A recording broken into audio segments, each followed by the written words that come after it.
Hey everyone, hope you are feeling good and feeling powerful. So, who is Canelo fighting this weekend? Sometimes during the build up, it's been kind of hard to remember. No, as much as I'd like to have seen it if both men were in their prime, Canelo is definitely not fighting Oscar De La Hoya this weekend. Instead, the superstar boxer will square off against fellow Mexican Jaime Munguia. I've been reading a few articles and looking over the bookies' odds. Not many people are giving Munguia much of a chance. I find this quite interesting, and to be fair, this usually happens prior to a Canelo fight.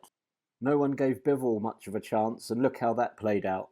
All the pros and boxing experts ignored Bivol's size, movement, and the impressive string of comfortable victories he had notched up against genuine light heavyweight contenders. Sometimes it feels like people would pick Canelo for the win, even if he were fighting a 300-pound silverback gorilla who had anger issues and was going through a really bad and costly divorce. Perhaps that is justified, as he is a very good fighter. However, I believe we could see an upset on Saturday night, and it will be the younger man who will see his hand raised at the end of the fight. Are you mad? You talking rubbish, you casual. Here are my reasons we might see an upset at the weekend. Canelo has taken his eye off the ball. Anyone following the build-up to this fight can't help but have noticed that there's been plenty of needle. The only thing is, it hasn't been between Canelo and Munguia. It's been between Canelo and Munguia's promoter Oscar De La Hoya.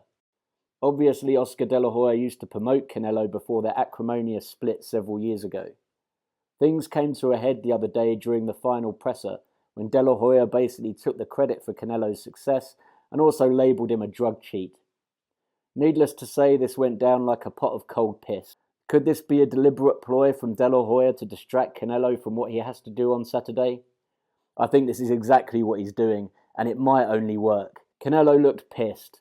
I know there's an argument to say this will motivate Canelo to punish Munguia as he is effectively representing Golden Boy, but I'm not so sure.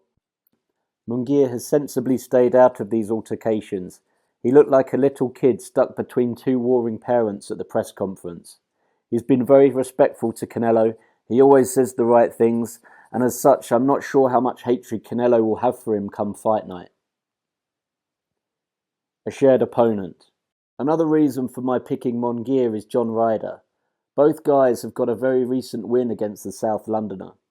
Canelo fought Ryder in Mexico and knocked him down early, but failed to finish him off. In fact, it was a bad performance from Canelo. And for me, he definitely showed signs of decline in that fight. There was none of that in Ryder's following fight against Munguia. It was a bit of a whooping, to be honest. In fact, it was a Mexican-style thrashing 6 of the best trousers down. I know styles make fights, and you can't always use the fighter A beat fighter C, so beats fighter B argument, but I'm making a boxing prediction video here, so without a crystal ball, you kind of got to use what you can. Munguia definitely looked better in the Ryder fight, and that was definitely his best performance. You could argue that Ryder was washed and looking for a cash out, but I actually think Munguia looked pretty devastating. New trainer. It could be coincidence, but surely the recent improvements I saw in Munguia's last fight could be partially attributed to his teaming up with Hall of Fame trainer Freddie Roach.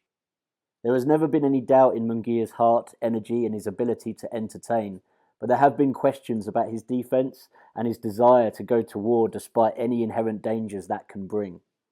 Surely if there's a trainer who can temper that and improve Munguia, you'd have to say it'd be Freddie Roach. I think we will see an even better version of Munguia against Canelo. I certainly think they will have a plan for Canelo. I would be very surprised if Munguia just comes forward in a straight line with his chin up, waiting to be countered. Munguia's chin is underrated. Some analysts have been pointing out that Munguia has been hurt. In their junior middleweight fight, he was rocked by Liam Smith, and more recently hurt by Derenchenko. But although he was hurt, he recovered, and more importantly, he won the fight. It was close, but he still won. Besides, getting hurt by Derenchenko is not the worst thing in the world. He isn't exactly pillow-fisted, he is actually a very good fighter.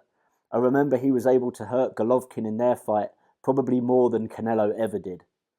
I don't think we will see Canelo blast Munguia out in 4 rounds like some people are predicting, and that leads me on to point 5. Gas tank. Munguia is an all-action fighter. He just keeps coming. Canelo, however, tires badly in his fights. In the Bivol fight, Canelo actually had some success in the early rounds, but fatigued badly. The same happened in the third Golovkin fight and also the Ryder fight. If Munguia can avoid getting knocked out early and takes Canelo into deep water, I can see him really causing Canelo problems in the second half of the fight with his energy. Certainly enough to win a few rounds and to maybe create some doubt in the minds of the judges. That leads me to my last point. We once saw Canelo as a golden boy fighter receive some questionably favourable judging scores. Could lightning strike twice, but this time with Canelo being on the receiving end of bad or debatable decisions? For some reason I think this just might happen, and we might see a narrow points victory for Munguia. And as a result we could see a rematch in a couple of months' time. Obviously I could be completely wrong with these predictions. I will certainly come back here and post a video reviewing the fight and facing the music if I've got it all wrong. In the meantime, I hope everyone has a great weekend and let's hope for a great fight.